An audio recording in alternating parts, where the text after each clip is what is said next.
Thank you very much. Not easy to start a session in the middle of afternoon. How are you all feeling? You still have some energy? You still have some energy? Perfect. So let me introduce myself. I'm Paulin Basinga. I'm a medical doctor by training, specialized in public health. Those public health doctors that pretend to be doctors, but they don't see patients. They just talk a lot and try to raise money to make sure that health systems across Africa and other places where our 3 billion people live have actually good health systems. So today I'm here with my brother, Thabani. I'll let him introduce himself, and then we'll have a 10-minute quick conversation. And we really want you all to listen to the topic of health. Thabani. Thank you, Paulin, and greetings to our audience. I'm Thabani Maphosa. I have a passion for children, and that's why I'm at Gavi. I'll tell you more about what Gavi does. I'm the managing director there, and I oversee our work in about 90 countries across the world. Thank you. Thank you very much, Thabani. By the way, to be able to reach 3 billion people and work in partnership with governments, we actually need to have scale in mind. That means if you go, I'm sure all of us, we've been in rural areas across Africa and other places, and there are community health workers that go visit facilities. There are health posts, there are health centers where the majority of kids get their vaccines. To be able to get commodity in those places, you actually need a global architecture to be able to buy vaccines and TB drugs and malaria drugs in bulk, good prices to get them there. So this is the work that Gavi does. Who has heard about Gavi? Can we just put you? Fantastic. What about global funds? I'm sure WHO, because of COVID, we all know about WHO, and the role of government. So, you know, in the past, I would say 15, 20 years, we've seen amazing progress in global health. Gavi, they've vaccinated close to 1 billion people, even more than 1 billion kids around the world. And Global Fund have saved many, many, lives because of, treatment for HIV, TB, malaria, etc. And now we're really in the moment to try to, boost global health in a very significant way, because when you look at the MDG, the Millennium Development Goals, from 2000 to 2015, we saw a significant decrease in under 5 mortality. As a world, we used to lose 10 million kids every year. Now, that number goes down to less than 5 million. Huge progress. I think we need to clap for the world about it. It's great. But then we saw from 2018-19 up to today a stagnation of that progress because of COVID, the war in Ukraine, etc. Many donors are not putting as much money in global health as we would expect them. In the past, we used to have almost 40% of all global aid going to Africa. Now it's close to 25% of that. But Gavi and Global Fund are some amazing mechanism for us to actually support. So, Thabani, what is Gavi? Can you just explain to us? People have heard about Gavi, but what is that mechanism and what do you do? Thank you, Paulin. I think I saw that a lot of people know about Gavi, or a bit about Gavi.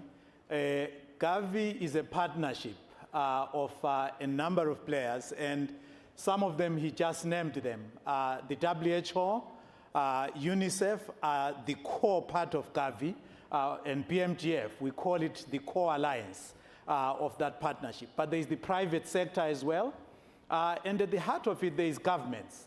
And so it's a partnership of a number of parts coming together. On the ground, it's about delivering vaccines. On the upside, it's actually coordinating on supply, making sure that there is cold chain, and that the vaccines get to where they are needed most. And some of the things that we obviously do at Gavi is to identify some of the important diseases that are vaccine preventable. At the moment, you would have heard of Mpox, and Gavi, WHO, and UNICEF, and Africa CDC are at the center of that. The model of Gavi has always been about partnerships, but coming around governments, because governments are at the center of everything we do. Fantastic. I think the role of government is critical. Is that government need to provide the facilities, the policies, even the co-funding to make sure that staff that are providing the vaccines or TB, malaria, etc., they are available. Now, the theme of the day today is unlocking the potential of the least resource 3 billion. So Thabani, why do you think the leaders in this room should really care about global health? And what are the innovations that you've been really excited about that we should all, as a world, continue to support? Well, I think that this room should care about global health because there is no wealth without health. And so we have just got to begin there. We need to have healthy human beings to be productive and to propel our economies. And that's the first thing that we actually do. But during COVID, we also said something that I'll repeat here. We are not safe until everybody is safe. And it is extremely important that global health institutions continue to keep us safe and anticipate diseases that could otherwise paralyze economies and our ability to grow our economies. Then in terms of innovations, there is one interesting secret that is not known. One of the best drone program in the medical field is actually in Africa, in Ghana, and it is a partnership with Zipline that delivers vaccines to difficult terrain. And I think some of those breakthroughs are showing us that a high-end technology can actually really be important in actually reaching the last mile and making sure that those who don't have access to health are able to access it. But let me also share another story here. In this world where artificial intelligence is picking pace, we have found that artificial intelligence can be a friend or it can be a foe. And for us, it can be a foe in terms of misinformation. But you cannot fight misinformation with traditional ways. You need to scale up and meet the challenge at the same level. And so this is where we need leaders and innovators to bring artificial intelligence to actually help us to respond in a meaningful way to some of the challenges of misinformation that we deal with. No, thank you very much, Thabani. I think you mentioned some really great innovation in terms of both service delivery and then also adapting our services to the people. But one thing that we are seeing now is just because of climate change and security, etc., almost 70 to 80% of our people live either in places where services are not available or close to a lot of conflict. We are seeing droughts, we are seeing inundation, etc., that are disrupting service delivery. So what is Gavi and Global Fund doing to actually adapt and support government into this very, very changing world? We have recognized that strengthening government capacity is important. And in working with governments, we have been working towards what we call resilient health systems. And these resilient health systems are ones that are bespoke and they are responsive to some of these areas that are cut out.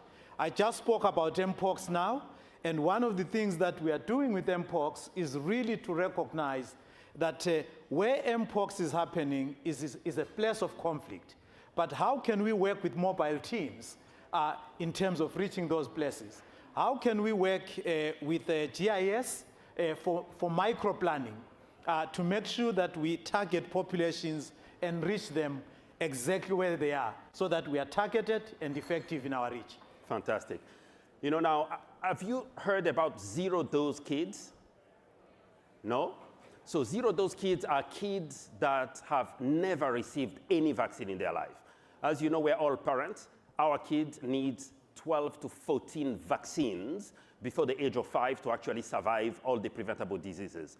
And there are many kids in the world that are still zero-dose. And Gavi is doing a lot to achieve that. But now, the Global Fund as well, treating HIV, TB, malaria, and other partnership.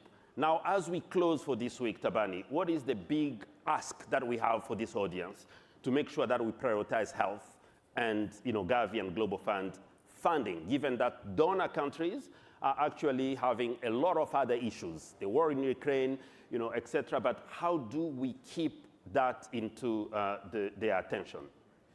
Well, the big ask is that Gavi has been doing this for 20 years. And in the course of these years, we have learned a lot. But also the big ask is that when you are going to join us, you will be joining governments that are committed to protecting their children. And protecting the next generation is something that is achievable because of our model and how we work. In the next 5 years, between 2026 and 2030, we are going to see governments contributing 4 billion of their own resources towards this. And Gavi is asking for 11.9 billion to be matched with the domestic resources that will be raised in that regard. In the 23 years of Gavi's life, it has graduated 19 countries. It's a model that says, when you have grown up and you are doing well, we thank you and we celebrate you and we send you on your way. In my household, I just have an empty nest recently. My kids have left the house and I've said to them goodbye. And we are looking forward to saying to some countries when they are able to do that, what they can do for themselves. Go well. We wish you all the best and we'll support you. Thank you very much, Thabani. I think you welcome and thank you very much. And we would really like to thank Semaphore for this platform as well. So thank you very much for the opportunity. Yeah, thanks. Yeah.